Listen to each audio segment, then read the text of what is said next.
warahmatullahi wabarakatuh.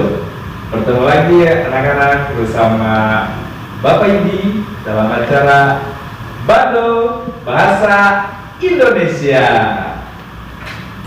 Bapak rasa kalian masih semangat nih untuk belajar. Alhamdulillah di pertemuan kita kali ini kita masih bisa diberikan waktu, diberikan kesehatan oleh Allah Subhanahu wa Ta'ala. Nah, ngobrol-ngobrol tentang kabar, Bapak teringat nih tentang surat ataupun komunikasi yang bersifat tulis. Bapak rasa zaman sekarang surat sepertinya kalian sudah jarang mendengar ataupun jarang menulisnya. Sudah digantikan oleh ini nih, oleh smartphone kalian.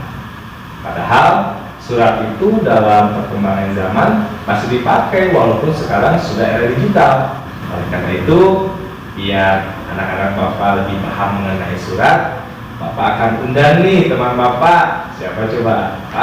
Udah pada tahu, betul. Bapak Yudis. Pak Yudis akan menerangkan mengenai struktur surat pribadi dan struktur surat dinas. Oleh karena itu, Bapak akan langsung ya berikan kepada Pak Yudis untuk menerangkan materi kita kali ini.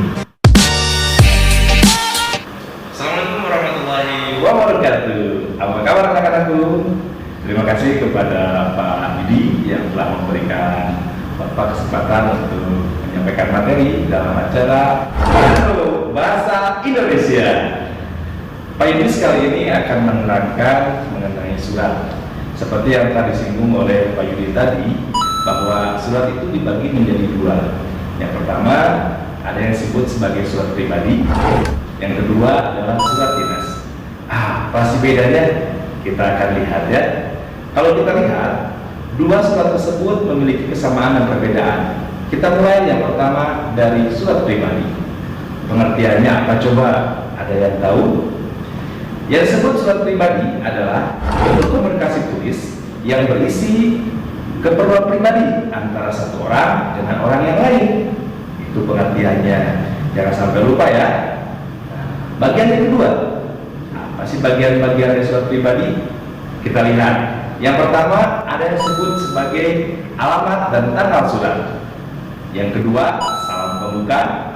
Yang ketiga, kalimat pembuka. Yang keempat, isi surat.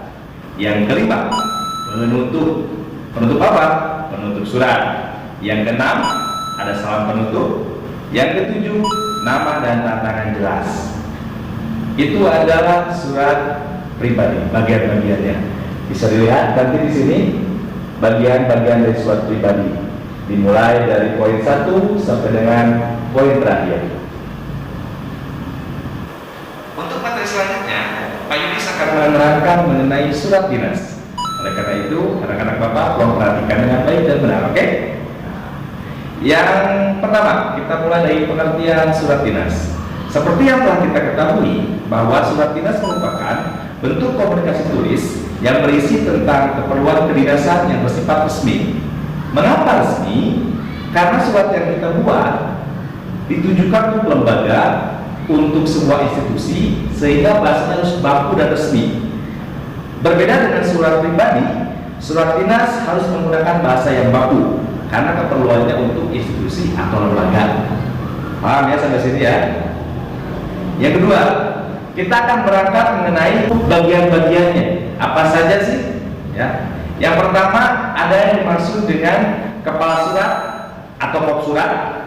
Yang kedua ada nomor, tanggal, jumlah lampiran, dan perihal. Yang ketiga ada yang dimaksud dengan alamat penerima. Yang keempat adalah salam pembuka. Yang kelima paragraf pembuka.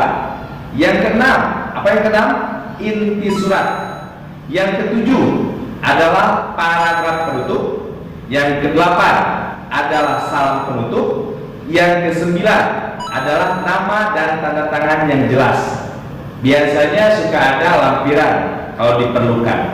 Itu adalah bagian-bagian dari surat dinas. Nah, untuk lebih jelasnya lagi, Bapak akan berikan contoh. Contohnya jelas di sini sebuah surat dinas. Tolong perhatikan. Ini adalah bentuk surat dinas. Diperhatikan ya. Nah, bagian dari surat dinas ini Bapak akan terangkan kepada kalian semua. Tolong perhatikan dengan baik. Yang pertama, ada yang dimaksud dengan kepala surat atau kop surat. Nah, ini nih bagian sini. Isinya biasanya nama lembaga, alamat, nomor telepon, email, faksimili, atau identitas mengenai lembaga tersebut. Nah, bagian kedua, lihat di bawahnya. Ini adalah nomor, tanggal, jumlah lampiran, dan perihal tentang apa surat itu dibuat. Yang bagian ketiga, ada alamat penerima, ditujukan buat siapa surat resmi ini. Dan yang keempat, ada salam pembuka, bisa assalamualaikum, bisa apa kabar, salam sejahtera. Dan yang kelima adalah paragraf pembuka sebagai pembuka sebuah surat.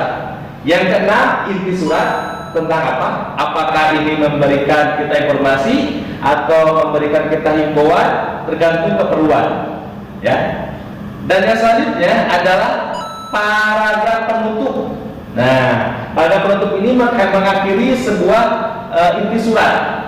Dan bagian selanjutnya adalah salam penutup.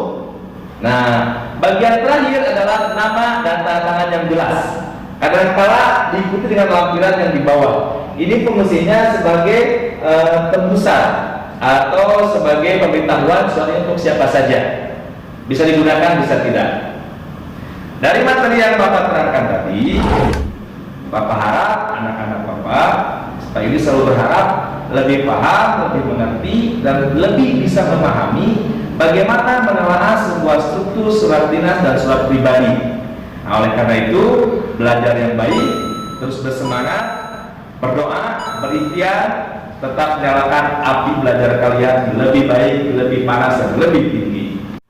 Untuk memperjelas mengenai materi yang disampaikan oleh Pak Yudis, silakan untuk anak-anak bertanya mengenai materi yang telah disampaikan.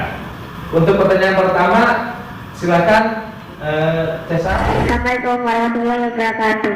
Pak, saya ingin bertanya, apa itu surat? Pertanyaan selanjutnya ada dari Muti. Silakan Muti. Assalamualaikum Pak, mohon maaf, saya ingin bertanya, apakah surat pribadi itu menggunakan kop surat? Terima kasih. Ya, terima kasih anak-anak Cesar. Cesar menanyakan, apa itu surat? Pak Yudis akan coba jawab. Jadi, Cesar menanyakan baik-baik. Surat itu merupakan salah satu bentuk komunikasi yang bersifat tulisan yang digunakan untuk menyampaikan informasi, menyampaikan perasaan, menyampaikan maksud kepada siapa? Bisa kepada orang lain yang bersifat pribadi, bisa kepada lembaga atau institusi yang bersifat kedinasan. Harus Anda diketahui, surat pribadi digunakan untuk menyampaikan perasaan kepada teman, kepada handai tolan, dan itu tidak perlu menggunakan kop surat. Kenapa?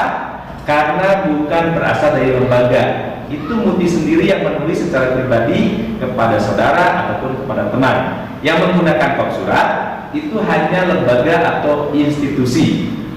Oleh karena itu, Muti tidak usah menggunakan kop surat kalau menulis surat pribadi. Oke? Paham ya?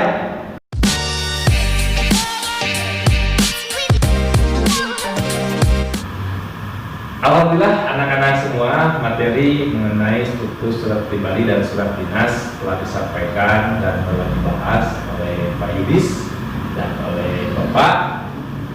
Untuk itu jangan pernah menyerah untuk meraih cita-cita, terus belajar, terus semangat sampai ketemu dalam acara apa? Tuh, dalam acara Bando Bahasa Indonesia. Masih bersama Pak Yudis dan Pak Yutomo. Tetap semangat belajar, meraih cita-cita, tetap semangat. Merdeka, Al-Azhar, luar biasa.